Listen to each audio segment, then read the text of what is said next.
ಶ್ರೀ ಗುರುಭ್ಯೋ ನಮಃ. ಭಟ್ಟರ ಪಾಠಶಾಲೆಗೆ ಆತ್ಮೀಯ ಸ್ವಾಗತ. ಪ್ರಿಯ ವಿದ್ಯಾರ್ಥಿಗಳೇ, ಕನ್ನಡ ಭಾಷಾಧ್ಯಯನ ಎಂಬ ಈ ಮಾಲಿಕೆಯಲ್ಲಿ ಪಾಠ 14. ಇಂದಿನ ಪಾಠದಲ್ಲಿ ನಾವು ನಾಮಪದಗಳು ಮತ್ತು ಸರ್ವನಾಮಗಳು ಎಂಬ ವಿಚಾರವಾಗಿ ತಿಳಿದುಕೊಳ್ಳೋಣ. ನಮ್ಮ ಸುತ್ತಲೂ ಕಾಣುವ ವ್ಯಕ್ತಿ, ವಸ್ತು, ಸ್ಥಳ ಇತ್ಯಾದಿಗಳ ಹೆಸರನ್ನು ಸೂಚಿಸುವ ಪದಗಳನ್ನು ನಾಮಪದಗಳು ಎನ್ನುವರು. ಉದಾಹರಣೆಗೆ ಶಂಕರ, ಮನೆ, ಪರ್ವತ, ಹಕ್ಕಿ, ಕಾವೇರಿ, ಭಾರತ ಇತ್ಯಾದಿ.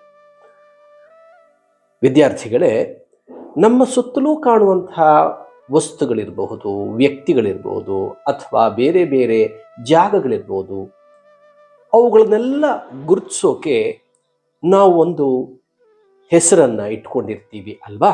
ಆ ಹೆಸರುಗಳನ್ನು ನಾವು ನಾಮಪದ ಎಂದು ಕರೆಯುತ್ತೇವೆ. ಈ ನಾಮಪದಗಳಲ್ಲಿ ಈ ರೀತಿಯಾದಂತಹ ವಿಭಾಗಗಳನ್ನು ನಾವು ಮಾಡಬಹುದು.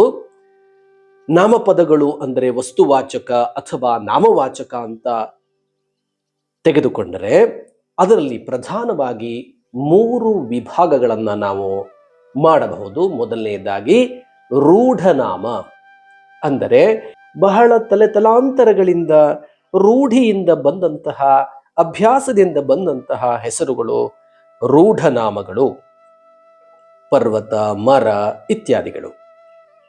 ಇನ್ನು ಅಂಕಿತ ನಾಮ, ಅಂದರೆ ವ್ಯವಹಾರಕ್ಕಾಗಿ ನಾವು ಇಟ್ಟುಕೊಂಡಂತಹ ಹೆಸರುಗಳು.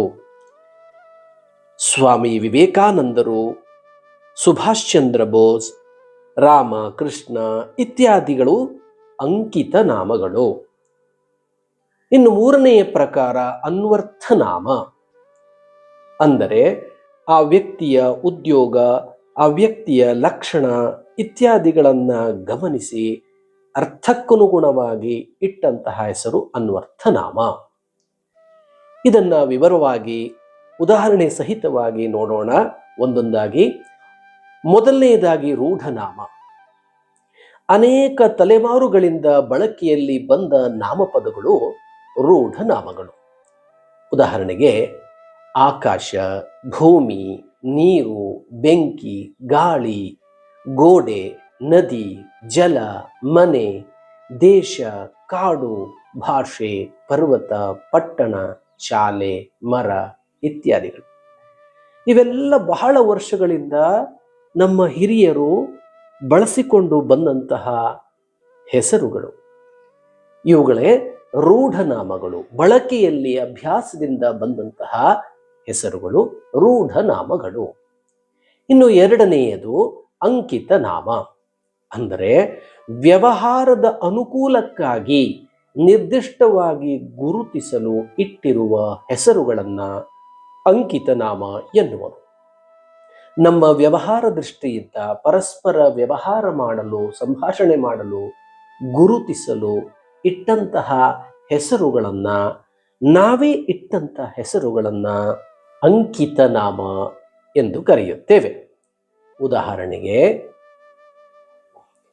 ಭಾರತ, ಕಾವೇರಿ, ಶಂಕರ, ಪಾರಿವಾಳ, ಮಾವಿನ ಮರ, ರಾಮ, ಭಗತ ಸಿಂಗ್, ಬೆಂಗಳೂರು, ಕನ್ನಡ ಇತ್ಯಾದಿ ಇತ್ಯಾದಿ. ಅಂದರೆ ಈ ಹೆಸರುಗಳನ್ನು ಗಮನಿಸಿ ವ್ಯವಹಾರಕ್ಕೋಸ್ಕರ ಇಟ್ಟುಕೊಂಡಂತಹ ಹೆಸರುಗಳು ಮನುಷ್ಯನಿಗೆ ಇರಬಹುದು, ಪ್ರಾಣಿಗಳಿಗೆ ಇರಬಹುದು, ಅಥವಾ ದೇಶಕ್ಕೆ, ನದಿಗಳಿಗೆ ನಾವು ಇಟ್ಟಂತಹ ಹೆಸರುಗಳನ್ನು ಅಂಕಿತ ನಾಮ ಎಂದು ಕರೆಯುತ್ತೇವೆ. ಇನ್ನು 3ನೆಯದು ಅನ್ವರ್ಥನಾಮ, ಅಂದರೆ ಅರ್ಥಕ್ಕೆ ಅನುಗುಣವಾಗಿ ವ್ಯಕ್ತಿಯ ವೃತ್ತಿ, ಆಕಾರ, ರೂಪ, ಸ್ವಭಾವ ಇತ್ಯಾದಿಗಳನ್ನು ತಿಳಿಸುವ ನಾಮಪದಗಳಿಗೆ ಅನ್ವರ್ಥನಾಮ ಎನ್ನುವರು. ಆ ವ್ಯಕ್ತಿಯ ಸ್ವಭಾವ ಇತ್ಯಾದಿಗಳನ್ನು ತಿಳಿಸುವಂತಹ ಪದಗಳು ಇವು ರೂಢಿಯಲ್ಲಿ ಬಂದಂತಹ ಪದಗಳು ಅಲ್ಲ. ನಾವು ಇಟ್ಟಂತ ಹೆಸರುಗಳು ಕೂಡ ಆಗಿರುವುದಿಲ್ಲ. ಇವು ಅರ್ಥಕ್ಕನುಗುಣವಾಗಿ ಬಂದಂತಹ ನಾಮಪದಗಳಾಗಿರುತ್ತವೆ. ಇವುಗಳನ್ನು ಅನ್ವರ್ಥನಾಮ ಎನ್ನುತ್ತೇವೆ. ಉದಾಹರಣೆಗಳನ್ನ ಗಮನಿಸಿ. ಕುರುಡ, ಕಿವುಡ, ಮೂಗ, ಕುಂಟ, ಶಿಕ್ಷಕ, ವೈದ್ಯ, ವ್ಯಾಪಾರಿ, ರೋಗಿ, ಪಂಡಿತ, ಚಾಲಕ, ಬಳೆಗಾರ ಇತ್ಯಾದಿ. ವಿದ್ಯಾರ್ಥಿಗಳೇ, ಈ ನಾಮಪದಗಳನ್ನು ಗಮನಿಸಿ. ಯಾರೂ ಕೂಡ ಕುರುಡ, ಕಿವುಡ ಇತ್ಯಾದಿ ಹೆಸರುಗಳನ್ನು ಇಟ್ಟುಕೊಂಡಿರುವುದಿಲ್ಲ. ಅವರ ಆಕಾರ, ವೃತ್ತಿ, ಸ್ವಭಾವ, ಲಕ್ಷಣ ಇತ್ಯಾದಿಗಳ ಅನುಗುಣವಾಗಿ ಈ ಹೆಸರುಗಳು ಬಂದಿರುವಂಥದ್ದು. ಆದ್ದರಿಂದ ಇವು ಅನ್ವರ್ಥ ನಾಮಗಳು. ಇದೇ ರೀತಿಯಾದಂತಹ ಇನ್ನೂ ಕೆಲವಷ್ಟು ನಾಮಗಳನ್ನು ನೋಡೋಣ. ಪ್ರಧಾನವಾಗಿ ಸರ್ವನಾಮ. ನಾಮಪದದ ಬದಲಿಗೆ ಬಳಸುವ ಪದಗಳನ್ನು ಸರ್ವನಾಮ ಎನ್ನುವರು. ಎಲ್ಲಿ ನಾವು ನಾಮಪದವನ್ನು ಬಳಸುತ್ತೇವೆಯೋ ಅಲ್ಲಿ ಎಲ್ಲಾ ಕಡೆಯಲ್ಲೂ ನಾಮಪದವನ್ನು ಬಳಸುವುದಿಲ್ಲ. ಉದಾಹರಣೆಗೆ, ರಾಮನು ಕಾಡಿಗೆ ಹೋಗುತ್ತಾನೆ, ರಾಮನು ಹಣ್ಣನ್ನು ತಿನ್ನುತ್ತಾನೆ, ರಾಮನು ನೀರನ್ನು ಕುಡಿಯುತ್ತಾನೆ. ಇಲ್ಲಿ ರಾಮ ಎಂಬ ನಾಮಪದವನ್ನ ಪುನಃ ಪುನಃ ನಾವು ಬಳಸುವುದಿಲ್ಲ. ಮತ್ತೆ ಮತ್ತೆ ಬಳಸುವುದಕ್ಕೆ ಬದಲಾಗಿ ನಾವು ಸರ್ವನಾಮ ಪದಗಳನ್ನು ಬಳಸುತ್ತೇವೆ.